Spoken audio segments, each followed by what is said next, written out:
అధికారం ఉన్నా కాపాడుకోలేని స్థితిలో చంద్రబాబు ఉండటం ఆయన దౌర్భాగ్యానికి నిదర్శనం. అయితే దీన్ని లైట్గా తీసుకుంటే బాబుకు చుక్కలే. గండిపడటానికి ముందు చిన్న లీకేజీనే కనిపిస్తుంది.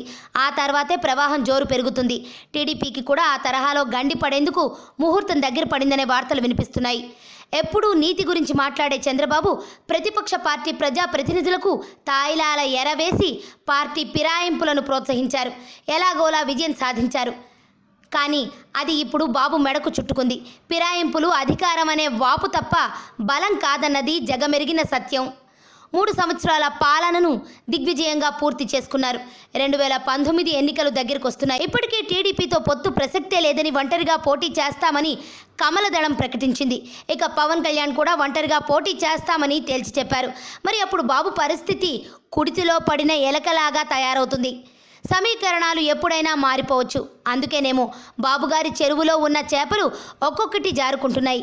మాజీ మంత్రి టీడీపీ సీనియర్ నేత శిల్పా మోహన్ రెడ్డి ఆ పార్టీకి గుడ్ బై చెప్పేస్తున్నారు.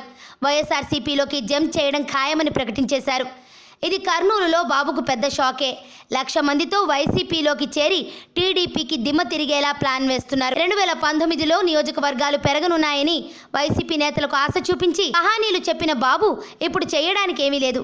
కేంద్రం నియోజకవర్గాలు పెరగవని ఖరాఖండిగా చెప్పింది. ఇక నియోజకవర్గాలు పెరిగే ఛాన్స్ కనిపించడం లేదు. దాంతో టీడీపీ నుంచి రానున్న రోజుల్లో పెద్ద ఎత్తున వలసలు తప్పకపోవచ్చన్న అభిప్రాయాలు సర్వత్రా వ్యక్తమవుతున్నాయి. ఆరోగ్యవంతమైన జీవితం కోసం మనం పాటించాలి కొన్ని నియమాలని. చిన్ని చిట్కాలతో చింతలేని జీవితాన్ని ఎలా గడపాలి అనే దానికి వీక్షిస్తూనే ఉండండి మన ఆరోగ్యం యూట్యూబ్ ఛానల్. మరిన్ని ఆరోగ్య సూత్రాలకు సబ్స్క్రైబ్ చేసుకోండి.